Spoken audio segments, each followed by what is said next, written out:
Great, so that's starting. All right, so we are in week 10 of our class, believe it or not. It's funny, Jen was just asking me, can you believe that it's ending? I was like, it felt like I've been just teaching every week, so just felt normal, right? I didn't feel like it was ending. But believe it or not, we've covered 10 weeks of this class looking at the founding of the country, seeing the hand of Christianity through it. We've covered a number of different things. We're all grayed out, unfortunately. But the topic that we're going to be discussing today is arguably one of the more difficult ones because it forces us to deal and grapple with the fact that this was not a high point in the country's history. And that unfortunately, that there were sides that were supportive of slavery, it's the evil institution, that happened to claim the name of Christianity. And so when we look at that in the light of how the country was founded, it would do us no favors to gloss over that, but to actually look at the material, understand that this was one of those low points in the country's history, but what has happened as a result of it, and looking at history through the lens of what really led up to it, what were the recurring ideas, and ultimately what happened as a result of it. And what I hope is that the takeaway from today is that you'll have a better appreciation of the survey of slavery from the perspective of what you've likely heard versus what the historical record actually tells us. And that has been the theme throughout this entire class. By no means am I saying that this is not an area that needs to be discussed more often. There's no way I'm going to do it justice in the next 40 minutes, right? But this is something that when we think about everything that we talked about the last 9 weeks, you kind of scratch your head and like, wow, how could the founders and how could the American people have gotten it so wrong at this point, right? So again, the majority of this class has been going through the first part of this book, The American Story. So this is the part 1, which is the beginnings. Part 2 is Founding of the Republic, which is the second part of the book. We'll see if that becomes another class, but that's essentially the main source material that we've been going through. But to set the stage, right, I want to kind of give us an understanding of slavery at a macro level, because it's important to put it in context. Now, I'm not doing this to diminish or to excuse anything. That's not the intent. But sadly, what typically happens when you get into this conversation of slavery and the United States, it's done through a very narrow view as opposed to looking at it from a macro perspective in the time that the transatlantic slave trade happened. So if we think about the nearly 400 years that the transatlantic slave trade was happening, roughly, the numbers are anywhere between 10 and 12 million. But this particular number is what the Boltons are able to source, is that roughly 12.5 million Africans were involuntarily sold into slavery, right, over that period. And then in the areas that made up the United States during this time period of the transatlantic slave trade, especially towards the tail end of it, roughly 3.1%, or 388,000 of the 12.5 million were part of slavery here in the United States. Again, I want to put things in perspective. It's important to understand that when you think about the transatlantic slave trade, it was not unique to the United States of America. We were not the only ones doing it. In fact, if you look at history writ large, slavery has been a common denominator across humanity, across the globe. But I want you to keep this number in mind of the 3.1% out of the 12.5 million that even the most progressive sources and scholars agree with in this population number. I want you to think about this relative to the rest of the world, right? So the United States during that time, 3.1%, roughly 388,000, right? But then when you look at Central and South America, they were the beneficiaries of 5.3 million of the 12.5 million Africans that were involuntarily taken into slavery, roughly 43%. Then you think about the Caribbean slave market. The Caribbean slave market had 4.7 million, roughly 38% of that number. And then lastly, when we think about the ones that would actually be sold back into slavery into Africa itself, you're looking at roughly 1.5%, 155,000 people. Right now, thousands versus millions, right? And I'm not saying that, again, I am not saying that to diminish or demean the great evil that was and is slavery. But it's also important to understand at a macro level how the numbers played out. Yes, in the United States, slavery was an awful and evil thing. But in the grand scheme of things, it was a horrible evil that was transversing the world during this period. And interestingly enough, when you think about what led up to the Civil War, unlike the revisionist history that you typically find today, that that portrays the Civil War as either a states' rights or an economic issue, it was truly about slavery. There's no argument there, and we're going to get to that point where once we get there, it's going to be undeniable that this is what led to the secession of the states as well as to the Civil War.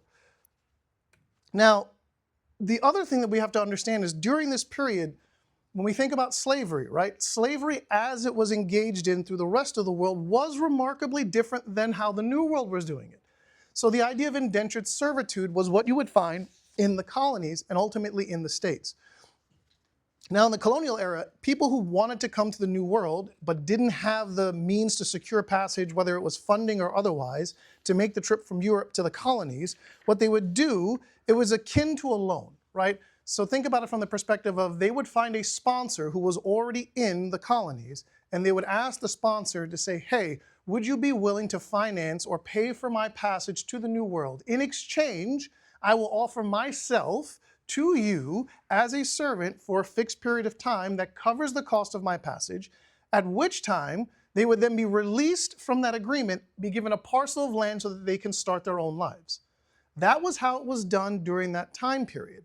And so they were not being brought over involuntarily and immediately put into chains into slavery. That was not what was happening during the colonial era. It was in fact indentured servitude, right? And so the individual will place themselves as collateral as part of this exchange, and then after they serve that fixed amount of time, they would be given a piece of land to then start their own lives, be able to build their own life together in the New World. Now, the reason that this is interesting, because I want to bring up the case of Anthony Johnson. Now, this is a name I want you to remember, okay? This was an Angolan gentleman who emigrated to the New World, was able to get passage to the New World as an indentured servant. So and this was a black individual who decided to do this. He comes as an indentured servant, he serves his fixed amount of time, he becomes freed as part of the arrangement, begins to get his own piece of land, and because he's an enterprising individual, actually ends up being a very wealthy individual during this time period. This is roughly around the mid-1600s. And so he would amass land, he would become wealthy to the tune of 250 acres in that time period that he would have under his control. And so what he would do is because he reaped the benefits, he then began sponsoring more people to come to then work the acreage that he had. And he followed the same agreement. He would bring them in, they would come in as indentured servants, they would serve a term, and he would give them land. Well, the reason that this becomes interesting is because unlike what you typically hear, there was a point where, and this is before the colonies have had the War of Independence to separate themselves to become their own country. They're still under the auspices of Great Britain at this point. So the legal system that was in place was the legal system of Great Britain. And by the way, Great Britain was one of the chief enablers of the slave trade during this period. We'll get into that. So Anthony Johnson has a disagreement with one of the indentured servants that he brings over, another black gentleman. He takes the case to the courts, and in 1655, we find out that he would go to court asking the court, and this is the wild part. This is Anthony Johnson, a black man, asking the court to grant him permanent ownership of that servant in 1655. The court would agree, and in 1655, find in favor of Anthony Johnson and give him permanent ownership of that servant. So in 1655 was the first time that you had a legal precedent for slavery. As early as 1655, right? And this would become legally sanctioned in the colonies during this period. And this would start, unfortunately, this would start a familiar problem. So when you think about these 2 years, right, 1619 for 1655, the reason that I put those two up is because the common refrain is that, well, no, really, slavery began as a hallmark of the colonies in 1619 in Jamestown because they brought slaves to Jamestown. Well, no, that's not true. That's actually not what happened. So British privateers would actually commandeer a Portuguese slave trader ship. They would bring the slaves to Jamestown. That part is true. The part that history neglects to include is that when they brought them to Jamestown, the people of Jamestown were like, no, we're not engaging, we don't want to deal with slavery. These individuals can become indentured servants if they choose. And that's exactly what happened in 1619. The slaves that actually were brought to Jamestown did not remain slaves, they became indentured servants, and they followed the same model that Anthony Johnson did.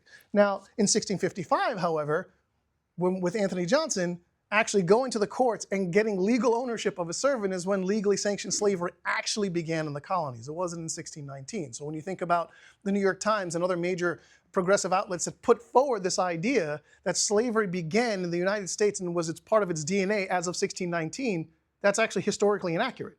The truth of the matter is it began in 1655 and it was legally sanctioned by Britain, not by the United States.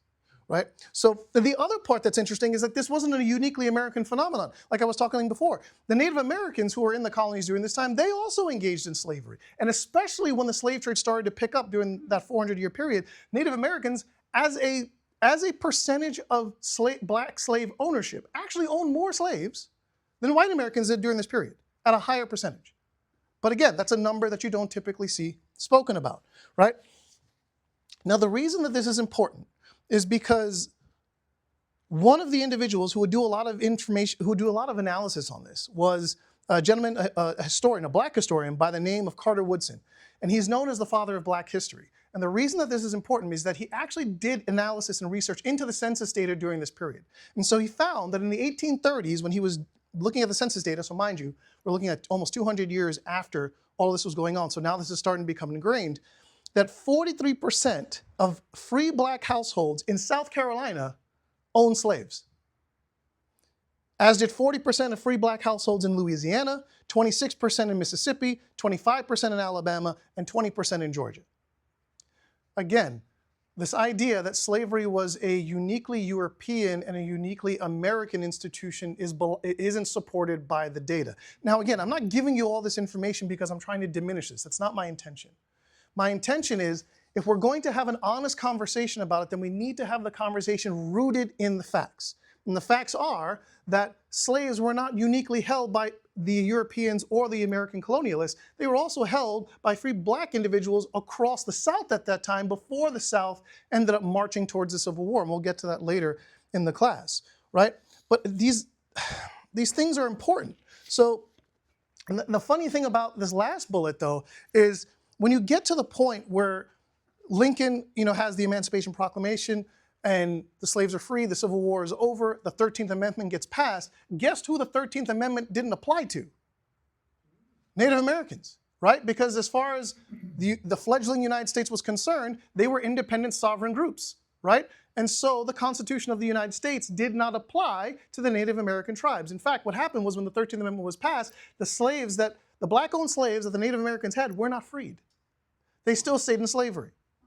And they were only freed after the United States government negotiated treaties with the different tribes to end slavery across the territories. Again, something that you typically don't hear discussed. And so when that would happen is officially when slavery would end in the United States. But we're going to get there. I'm doing a lot of an overlay of the information here, but it's important to set this stage, right? So now think about the colonies, right? So like I said, Great Britain was a really big proponent of this. This was a huge part of what brought them a lot of income. It was very lucrative of them to have slavery, right? Now, during the colonial era, many of the founders did not support slavery. The whole point that they were going to the New World was because they wanted to get away from being under the thumb of Great Britain and establish a new way of life, as we spent the last 9 weeks unpacking.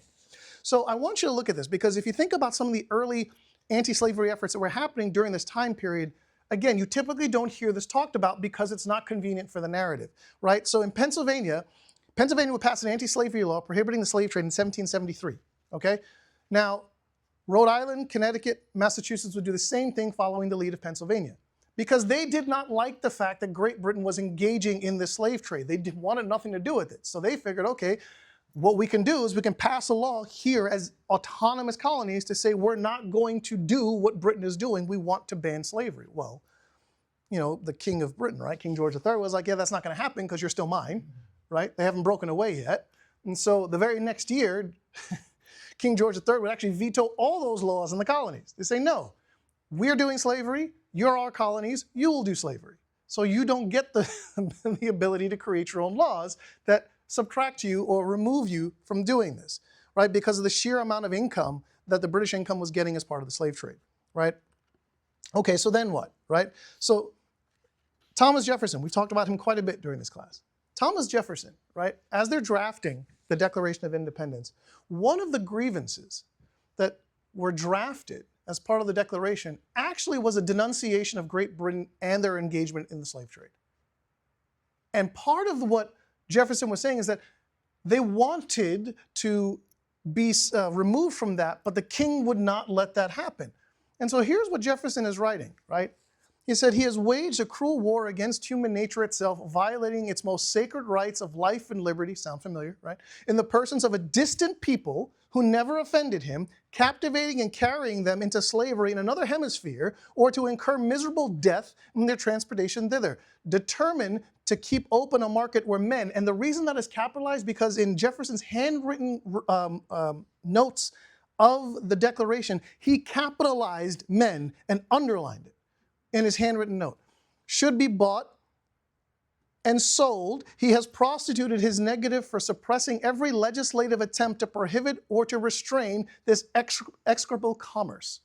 These are the words of Jefferson, right? So Jefferson's writing this. He's saying that the King of Britain is doing this stuff that we have tried desperately to get away from, and he's not letting us do it. He's ruining the lives of people that have not, that A, aren't his subjects, B, have never done anything to offend him, and he's in most cases killing them because they don't survive the journey.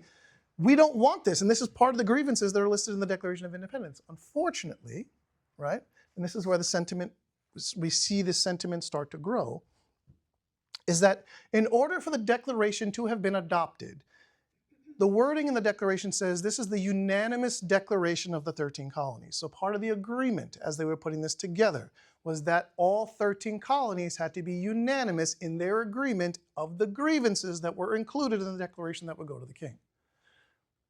They vetoed or rejected this particular grievance. Not all of them, not all of them. This wasn't a majority rule thing, right? But because it had to be unanimous, if even one of the colonies objected to the language of something that was put in the Declaration, it was not included. This is one of them. Two states, or two colonies who would eventually become the two states, would actually reject and say, no, we don't want this in the Declaration. And those two states were South Carolina and Georgia.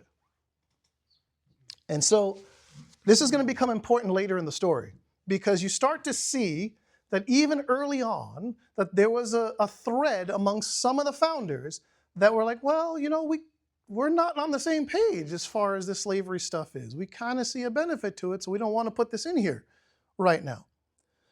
But even with that setback, right, even with that setback, what you would find is that a lot of the early founders still wanted to engage in anti-slavery efforts as best as they could, right? And so even though that draft never made it, and despite the fact that, you know, King George's actions were conducive for slavery, the colonies wouldn't stop there. So what you would find is that in 1774, the same state that tried to pass a law outlawing slavery said, fine, we're going to create an anti-slavery organization. So in 1774, Pennsylvania creates the first anti-slavery society in the entire United States. And guess who chaired and was the president of that society? Not Jefferson. Franklin, yeah. Benjamin Franklin was the founder and president of this society. And this is important because now, one of the other founders, John Jay, and this is funny knowledge for me because I grew up in New York, right? And so in New York, you have what they call state and city university systems. So you have the SUNYs, the State University of New York, and the CUNYs, the City Universities of New York. Well, there's a John Jay CUNY that's dedicated to criminal justice, right, and criminal law. I had no idea what the John Jay was. And then after doing this class, I'm like, oh my goodness, now I know why they named it after him. He was the first Chief Justice of the Supreme Court, right? And so John Jay who was the first Chief Justice of the Supreme Court, later would become the governor of New York. He would help found and become president of the Anti-Slavery Society in New York. Now, William Livingston, who was the governor of New Jersey at the time and who would be a signer of the Constitution when he heard about this, he would say this about the practice of slavery and his desire to support anti-slavery efforts wherever he could, right? And if you have the book, it's on page 290 in the book, but I want to read you what he said because it's fantastic. If it's not sticking to the thing, there we go. So he would say, I would most ardently wish to become a member of it, talking about that's the Anti-Slavery Society. And I can safely promise them that neither my tongue nor my pen nor purse shall be wanting to promote the abolition of what to me appears so inconsistent with humanity and Christianity. May the great and equal Father of the human race, who has expressly declared his abhorrence of oppression, quoting from Proverbs, and that he is no respecter of persons, quoting from Acts and Romans, succeed a design so laudably calculated to undo the heavy burdens, to let the oppressed go free, and to break every yoke.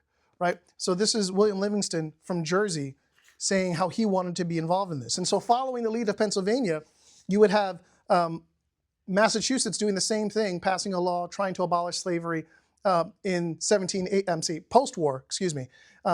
Pennsylvania and Massachusetts would be the first states to abolish slavery by actually putting a law on the books in their states in 1780. Connecticut and Rhode Island would follow in 1784. New Hampshire would follow in 1792. Vermont in 1793. New York in 1799. And New Jersey in 1804. What's the common thread that you see in the states that passed these laws? Where are they located? They're in the north. You notice that no southern states were included in this list, right? That's not an accident. And this is going to become more prevalent as we talk about it, right? And so you see what they're trying to do here. They're trying to set the stage, right? But you have southern states, starting with South Carolina and Georgia, who have become big proponents in the lead up to the Civil War about this. And so then the natural question becomes, okay, well, the common argument that you typically hear is that, well, all the founders supported slavery. Well, first off, that's not true. Like we've already explained that that's not true. But when we think about the sheer numbers, right, nearly 100 individuals either signed the Declaration, the Constitution, or both. Right now, based on the historical record, what we can do is we can actually break the founders into three categories when it comes to slavery, based on what's available. Now, we don't have it for all of the founders, unfortunately, because the data just isn't there. In some cases, it's either not recorded, or in other cases, there isn't enough to have an attribute to attribute it to one of the founders. There's just not enough there. So what we do have for the majority of the founders, we can break them into these three groups, right? And so when we look at the founders, right, in the three groups, it's going to be these three groups. You're going to have founders who never owned slaves, right? That's an easy group. You're going to have the founders who owned slaves but then freed them. And then this third group is the one that's going to be tricky. And this is going to be the one that's going to be used to paint with a very broad brush that all the founders were pro-slavery. And it's this group of the founders who spoke openly against slavery while still owning slaves, right? And so I'll unpack that one when we get there, right? And so when we think about the founders, right, you go back to Jefferson's denunciation of slavery that didn't make it to the Declaration. And so, again, when I talked about Georgia, right, one of the signers of the Constitution was Abraham Baldwin, who happened to be a minister in Georgia. And this is the same minister who would say, when I was talking a few weeks back about what's the moral system that the country should adopt, this minister would say, it should therefore be among the first objects of those who wish well to the national prosperity to encourage and support the principles of religion and morality. And he would say that during the Constitutional Convention, right? But we would find out that Baldwin, among others, were not supporters of the idea of having something that was anti-slavery or the abolition of slavery when they were putting this together, right? And so when we think about some of these people, right? So the ones who didn't own slaves at all, some of the people in this group include John Adams, Roger Sherman, Alexander Hamilton, Oliver Ellsworth, and Samuel Adams, right? So that's easy in that first group. That second group included people who had slaves. In most cases, they were either given slaves or inherited them as part of being handed down through generations. So the second group would include people like Benjamin Franklin, John Hancock, Benjamin Rush, James Wilson, John Dickerson. And the second group wouldn't only just free their slaves, but would advocate for the complete abolition of slavery, right? And so I want to give you some numbers here, because by the end of the War for Independence, anti-slavery sentiment was visible across the North. And by 1810, less than 1% of the slave population in those states was still awaiting emancipation. From 1790 to 1810, the number of free blacks in America increased from 59,466 to 108,395, an 82% increase in that period. The following decade, we'd see that number grow by 72% to 186,446. Now, it's this third group, right? This is the third group where it gets interesting. And in this group, it includes notable individuals such as George Washington and Thomas Jefferson, right? And so we were just talking about Jefferson. So it's an interesting construct. So the idea is this. Think about it from this perspective, right? You have a desire to make sure that you don't have slaves. You want to give them freedom. However, you're in a state that has such restrictive laws that makes it entirely impossible for you to actually do what you want to do. In Virginia, which most of the founders in this category come from, had the most restrictive laws on the books in this period when it came to slaves, especially in giving them their freedom. For example, if someone was married and they had slaves and the husband died and the slaves were then given to the wife could not free those slaves. The laws in Virginia prevented that from happening. Further, if she was remarried and her new husband wanted to free the slaves, the law prevented the new husband from doing that because it said that because they were slaves to begin with, they could not change the destiny of those individuals. This is what the laws were in Virginia, right? And so I want to draw, there's an example here that I want to give you. It's about a man in Virginia, just to show you how crazy these laws were. There's a man by the name of Robert Carter III, and he had over 500 slaves, and he would go to a revival meeting during the Second Great Awakening and would become saved. And immediately after his conversion, he's like, all my slaves are free. He goes home, he's like, we're all free. This is wrong. This should have never happened. You're all free. Well, the state of Virginia was like, yeah, no, right? They wouldn't let him do it. And so for the next 60 years later, by the time he did this in 1852, and even after his death, 60 years after the fact, his heirs were still trying to free his slaves. That's how restrictive the laws were in Virginia. So yes, it's an unfortunate situation that you would have founders who spoke openly against it, but still had slaves, because in most cases they did not have the means to do it. Now, Washington and Jefferson, as members of the state legislature in Virginia, tried. They tried to put forward measures that would end slavery, and they did not go far. They didn't go far at all. They didn't change anything. But once both of them were able to become president, they had the opportunity to make some changes at the national level. So when Washington will become president, remember I mentioned something called the Northwest Ordinance from 1787? So if you recall, the Northwest Ordinance was talking about the territories that would include Ohio, Indiana, Illinois, Wisconsin, Minnesota, and Michigan. They weren't those states at that time, but they were the territories that would ultimately make up those states. 1787, the Reverend Cutler Manassas would be the one that would draft and put forward this ordinance that would be adopted by the colonies. And so what it said was that it secured religious freedom and it outlawed slavery in those territories. And so Washington, in his first order of business as president in 1789, they would ratify, the Continental Congress would ratify the Northwest Ordinance that would prohibit slavery in those territories. And then in 1794, a few years later, he would sign a federal law banning any exportation of slaves, meaning that you couldn't take people and sell them outside of the United States. He was trying what he could at the national level to make some changes. Now Jefferson, same deal. When he was president, one of the compromises in the Constitution, we'll get into the Constitution in a bit about how the Constitution is commonly construed as a pro-slavery document, and we'll unpack that a bit. Wow, we're running out of time. Is that Jefferson, as president, one of the compromises in the Constitution was in Article 9, Section 1, which said, the migration or importation of such persons as any of the states now existing shall think proper to admit shall not be prohibited by the Congress prior to the year 1808. So in other words, in the Constitution, and you can read this today, it said that Congress couldn't make a law doing anything about slavery until 1808. And so in 1806, Jefferson starts setting the stage. He's already starting to work the states to say, hey, we're 2 years out. This is going to happen. Like the Constitution says we can make a law that ends this. We're going to try and do it. And he starts getting people to encourage, and he's going to Congress and he's making his case to craft a law that would ban the importation of slaves. He would try to stop slaves coming into the United States, right? So they'll craft that law in 1807, and Jefferson signs it, coming into effect on January 1st of 1808, the very first day that that law could be active per the Constitution at the time. And so he would then recruit anti-slavery ministers to go into those Northwest territories, to go and live there, start up anti-slavery efforts so that those territories, when they eventually became states, would not have slavery as part of their makeup. So yes, Washington and Jefferson, yes, they owned slaves. Yes, they didn't free them.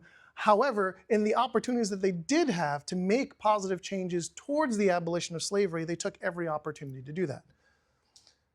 That being said, you get to the actual document itself, because like I mentioned, Article 1, Section 9 is one of those compromises, right? I'm sorry, Article 9, Section 1, excuse me. We have other compromises in the Constitution, right? And so one of the most common ones, as you typically hear, is what's called the 3/5 compromise. Well, what does that mean, right? Well, it comes from Article 1, Section 2 of the Constitution. It says this, right? Representatives and direct taxes shall be apportioned among the several states which may be included within this union, according to their respective numbers, which shall be determined by adding to the whole number of free persons, including those bound to service for a term of years, that's talking about indentured servants, and excluding Indians because they weren't included, not taxed, 3/5 of all other persons. Now, the common argument here is that, well, this was diminishing the personhood of slaves. That's not entirely what this is talking about.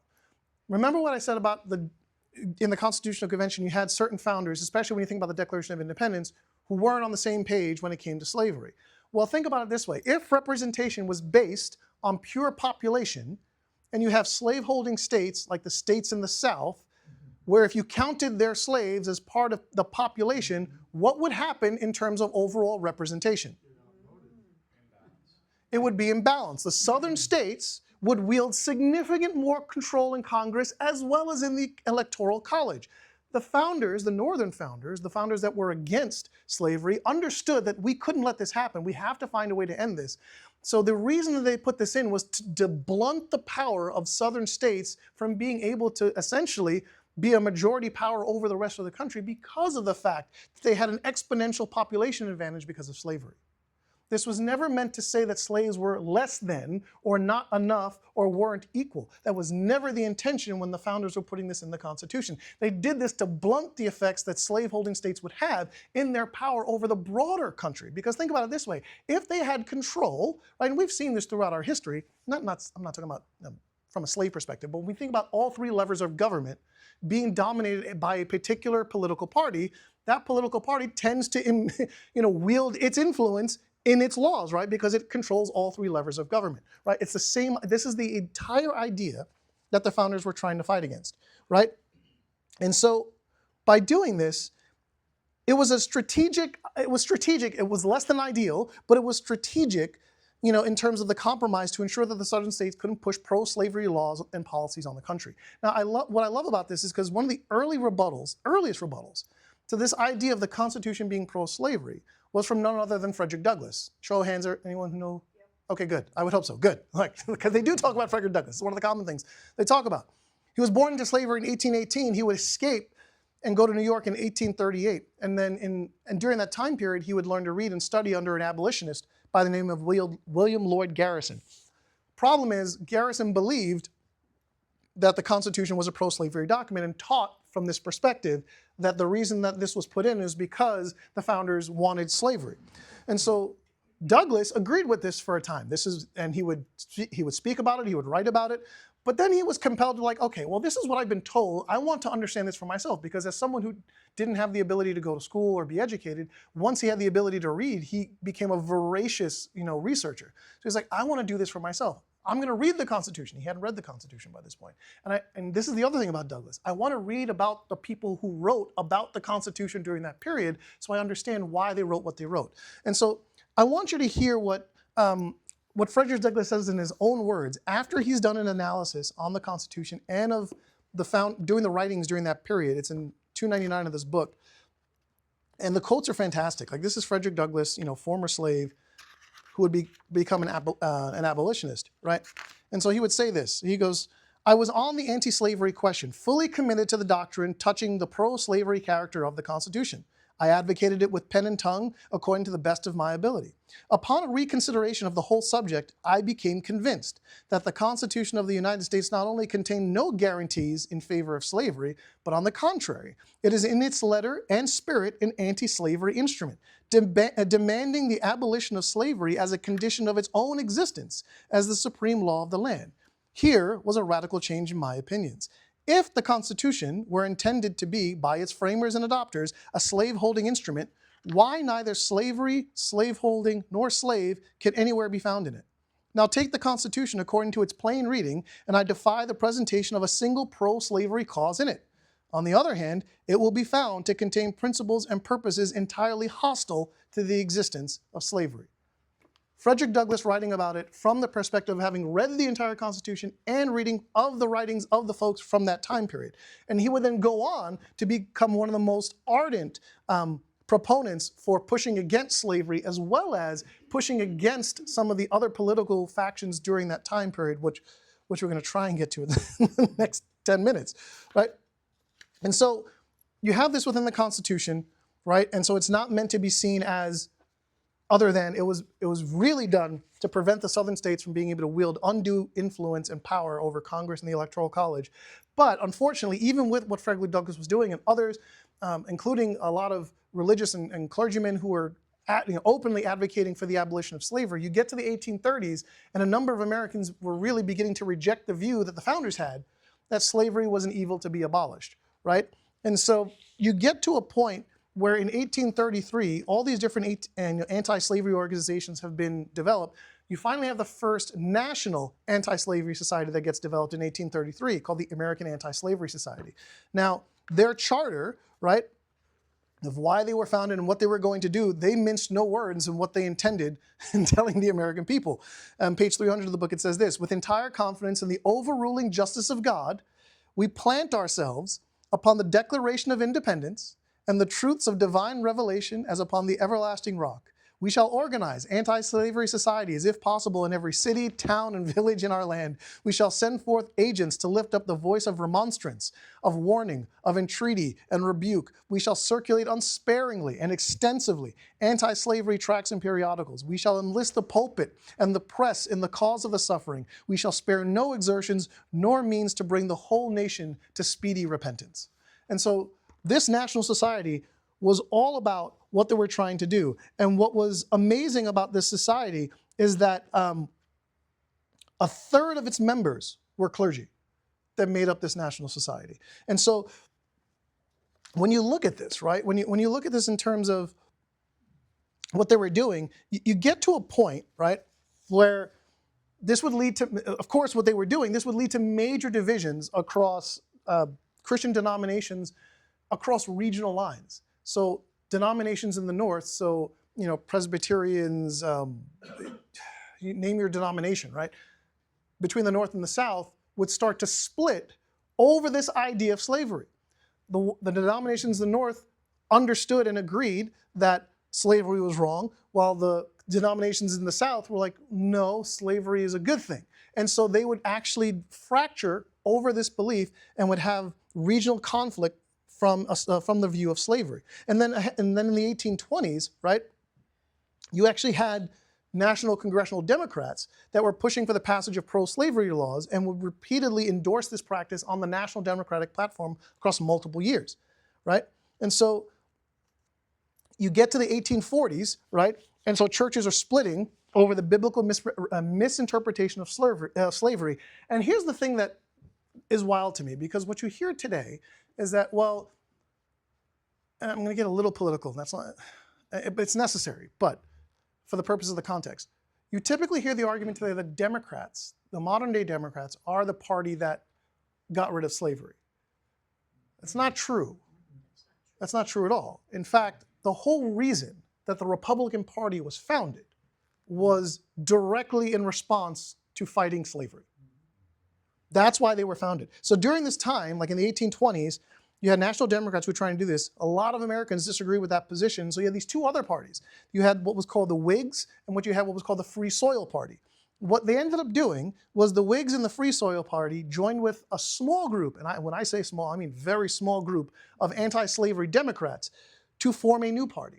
And this party would be formed in 1854, and that would be called the Republican Party. And the reason that they named it the Republican Party is because they wanted to return to the anti-slavery views of the founders when the Republic was created. And so that's why they called themselves Republican. The platform openly denounced slavery and its expansion across the country, right? And not only that, you had clergymen across the country being active, lobbying leaders from both sides, now that you have these two parties, to end slavery. They were appealing to the National Democrats, and they were now appealing to the Republicans, right? That 1854 is going to be a very interesting year, because it would be a very short time later that we're going to see a major figure come onto the scene. But one of the things that was happening with the clergymen is that in the span of a few months of the Republican Party being formally created in 1854, Congress would receive 125 condemnations of slavery from ministers. One of them was signed by 3,050 ministers from the New England region, right, which represented more than 75% of all the clergy in that area. And the document was over 200 feet long in its condemnations against slavery. And so this naturally pissed off people in Congress, right? Especially on the Democratic side. So there was a significant backlash from pro-slavery Democratic senators, right? And they would use a very familiar line that we were literally talking about last week, in why those voices should not be heard, right? I want to read you from one of these senators. This senator was Stephen Douglas. He was the Democratic senator from Illinois. And when I read this, see if you pick up on what we were talking about last week, and see if those same words and phrases, see if they ring a bell. It is evident that they, the ministers, ought to be rebuked and required to confine themselves to their vocations instead of presenting here an anti-slavery document. It is an attempt to establish a theocracy, to take charge of our politics and our legislation. It is an attempt to make the legislative power of this country subordinate to the church. It is not only to unite church and state, but it is to put the state in subordination to the dictates of the church. State Senator Stephen Douglas of Illinois. The reason that this is interesting is that this is the guy that the Democrats parties will put forward to be their nominee for president against the Republican nominee, who would be Abraham Lincoln. Okay? So 1860 is when this gentleman would run for the Democratic nominee for president against Lincoln. We know how that ends, right? And so this is the problem, though. Once it ends, as soon as Lincoln wins the presidency in 1860, it becomes abundantly clear. When was the Republican Party founded? 1854. 6 years later, you have the Republican presidential candidate in Lincoln now in the presidency. And it's clear that the Republican Party's platform was, we are ending slavery. What did you think the Democrats, senators, were thinking was going to happen? They were coming after slavery, right? That is what they were thinking. And so you would see a bunch of states start to secede, right? It would start with South Carolina. Not surprising, right? South Carolina was one of the two original states that rejected the denunciation of slavery from Jefferson being in the Declaration of Independence, right? And so you have South Carolina being first. I didn't want to write all the state names because that's just going to get really busy on the slide, but this is going to test your abbreviation knowledge, right? So South Carolina was first, followed by Mississippi, then Florida, Alabama, Georgia, Louisiana, Texas, Virginia, Arkansas, North Carolina, Tennessee, right? How many states are those? 11 states, very good. We had 11 states, all right? 11 states that would secede, all within rapid fire order. Within the span of a year, 11 states would secede from the Union, okay? By this time, you had a total of 34 states that made up the Union at this point, right? And so of the 34, 11 would secede and become the Confederacy. Now, the reason that I want to point this out is because these secessions are what led to the Civil War, and unlike what you typically hear, it wasn't because they were saying that the North, especially the Republican Party that now had the presidency, was going to trample on states' rights of the South, or that they were going to trample on the economic interests of the South. That wasn't true. All you have to do is look at the actual secession documents from the states that seceded, and it becomes incredibly clear, and there's no way to touch them all, so I'm going to hit on a handful. We're already at time. I'm going to hit on the handful. We're going to run late because we have to get through this, of why it's clear that it was all about slavery, and you're going to see the shift away from the ideals in the Declaration that were influenced by Christianity, that talked about the equality of all men and that they were all endowed by their Creator with unalienable rights, right? And so there's a really good article on the Wall Builders site.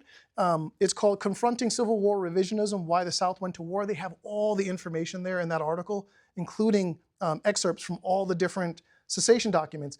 But I just want to read you a few, right? I just want to read you a few of them so you can kind of see where this was at, right? This is Mississippi in 1861. Our position is thoroughly identified with the institution of slavery.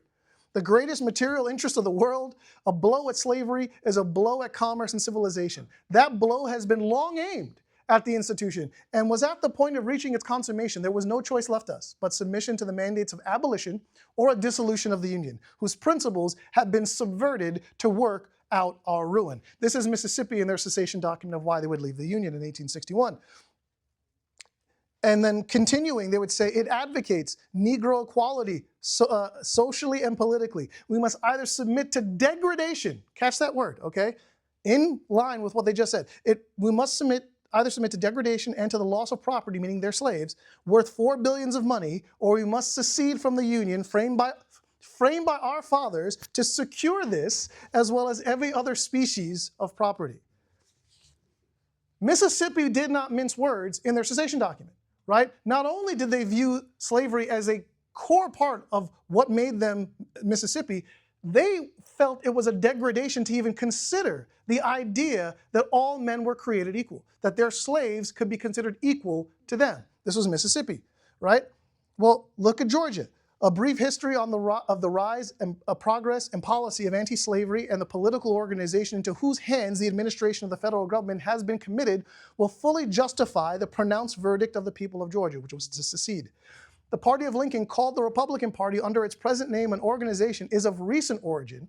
It is admitted to be an anti-slavery party. The prohibition of slavery in the territories, hostility to it everywhere, the equality of the black and white races, disregard of all constitutional guarantees in its favor, were boldly proclaimed by its leaders and applauded by its followers. The abolitionists and their allies in the northern states have been engaged in constant efforts to subvert our institutions. You see, there's a common theme in the documents that the states are putting forward for secession. In Georgia, this is 1860, right? Here's Louisiana in 1861. Louisiana looks to the formation of a Southern Confederacy to preserve the blessings of African slavery. Louisiana and Texas, it's interesting because they were like, we can't secede unless Texas does. That's literally what their document said. Have the same language, laws, and institutions, and they are both so deeply interested in African slavery that it may be said to be absolutely necessary to their existence and is the keystone to the arch of their prosperity. The people of Louisiana would consider it a most fatal blow to African slavery if Texas either did not secede or, having seceded, should not join her destinies to theirs in a Southern Confederacy. They were desperately asking Texas to join them, but they were making it abundantly clear that slavery was why they were going to secede, right? And then Texas didn't need this is one of the things that, is not a good thing about Texas, but Texas has come a long way, right? But in their secession document, right, this is what they say. Meaning, the ellipsis means Texas, was received as a commonwealth, holding, maintaining, and protecting the institution known as Negro slavery, the servitude of the African to the white race within, a relation that had existed from the first settlement of her wilderness by the white race and which her people intended should exist in all future time. Her institutions and geographical position established the strongest ties between her and other slave-holding states of the Confederacy. And they continue by saying, based upon an unnatural feeling of hostility to these southern states and the beneficent and patriarchal system of African slavery, proclaiming the debasing doctrine of equality of all men, irrespective of race and color, a doctrine at war with nature, in opposition to the experience of mankind, and in violation of the plainest revelations of divine law. They demand the abolition of Negro slavery throughout the Confederacy, the recognition of political equality between the white and Negro races, and avow their determination to press on their crusade against us so long as a Negro slave remains in these states.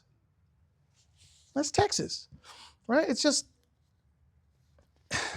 And then they end by saying this, this is in Texas, these are other senators. So this is the other thing that would happen. I'm sorry, we're going really late, but you had senators, Democratic senators, who would actually leave the Congress to join the Confederacy of the new government. And this was some of the statements that some of them were saying.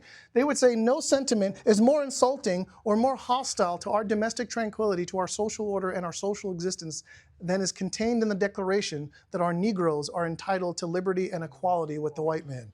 This is the senator, U.S. Senator Clement Clay from Alabama, right? And it would continue. You would have another one from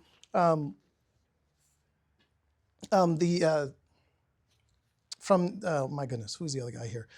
From Louisiana. It says, the institution of slavery exists for the benefit of the South and its chief source of wealth and power. And now, in the hour of its peril, assailed by the great northern antagonistic force, it must look to the South alone for protection. The question that naturally arises, what protection have we against the arbitrary course of the northern majority? The answer is withdraw from it. This is Congressman William Yancey from Louisiana, right? And so there's a clear theme that we see, right? Clear theme that we see. And what I want to end here is with this, because you get to the point where you have the Civil War and it happens, right? The Confederacy is moving forward, and the vice president of the Confederacy, a gentleman by the name of Alexander Stephens, he would give a policy speech detailing the purpose of the new Confederate government. The title of the speech, right? I'm going to give you an excerpt from the speech, but the title of the speech was African Slavery, the Cornerstone of the Southern Confederacy. And so this is what he's writing here, okay? And so he says, the prevailing ideas entertained by him, when the him here is actually Thomas Jefferson that he's referring to, and most of the leading statesmen at the time of the formation of the old Constitution, were that the enslavement of the African was in violation of the laws of nature, that it was wrong in principle, socially, morally, and politically. It was an evil they knew not well how to deal with, but the general opinion of the men of that day was that somehow or other, in the order of providence, the institution would be evanescent and pass away, meaning it would be temporary and move away. Notice what he says next, though. Those ideas, however, were fundamentally wrong. They rested upon the assumption of the equality of races. This was an error, and the idea of a government built upon it. Our new government is founded upon exactly the opposite idea. Its foundations are laid, its cornerstone rests upon the great truth that the Negro is not equal to the white man. That slavery, subordination to the superior race, is his natural and moral condition. This, our new government, is the first in the history of the world based upon this great physical, philosophical, and moral truth. So when anyone tells you that the Civil War was not about slavery, that it was about economic or states' rights, laugh. Right? Because it's not even remotely true. It was clear why the southern states were seceding. They weren't simply seceding just because of slavery. They were also seceding because they fundamentally disagreed with the premise in the Declaration that said all men are created equal and in the eyes of their creator have been endowed with inalienable rights, inclusive of slaves. This is why so many founders are trying to get rid of slavery, right? And so we fought a war over it, right? We ended up fighting a war over it to end this grave injustice. The country would pass the 13th Amendment, which would end slavery once and for all. And then we would also pass the 14th and 15th Amendments that were meant to protect the rights of newly freed slaves. Now, we won't get into the whole Jim Crow and everything about that. That's a whole separate conversation. But when we think about the founding of the country and we think about the document itself, I want you to contrast that with the modern world today. Over 40 million people are still enslaved, more than any point in modern history. And on top of that, as of 2020, slavery is still not criminalized in 94 member countries of the United Nations. So this idea that slavery was a uniquely American ideal in practice is not supported by the facts. It was something that was uniquely employed and devastating across the board. It was not heavily used by the Americans when you think about it at the macro level of numbers, but Americans fought a war to end slavery, outlawed it outright, and enshrined the ideas that all men are created equal from the very beginning, from the founding. And so this idea that when we look at overall, and we've gone so late, but over the last 10 weeks, I hope you walk away with at least an appreciation of the fact. No one is saying that the United States is a Christian nation. That was never the intention of this class. But what I hope you walk away with, that it is an undeniable fact that the influence of the God of the Bible and Christianity was instrumental in the founding of this country, in its documents, in its practices, in its morals, and in its character. Yes, have we gotten away from that? Absolutely. But it is undeniable the influence that Christianity has and continues to have, and the opportunity that then we have as Bible-believing members in the Savior to influence a society, to lean towards the things that we know are good for human flourishing, that are enshrined in Scripture, that our founders were enshrining in their founding documents that led to the founding of the country, that brought them all the way over from Great Britain over to the colonies to start this great country, right? So I hope you walk away with a renewed appreciation for some of this history. It was 10 weeks. That's not even like a fraction of a college course, but I hope that it was a lot of information. It was a lot of information. I can't recommend this book enough. It's a fantastic read, tons of history. If you've got questions, you need my notes, let me know. Yes? Everyone, as we finish up, I'd just like to thank you and Jens for putting on the presentation. It was very informative.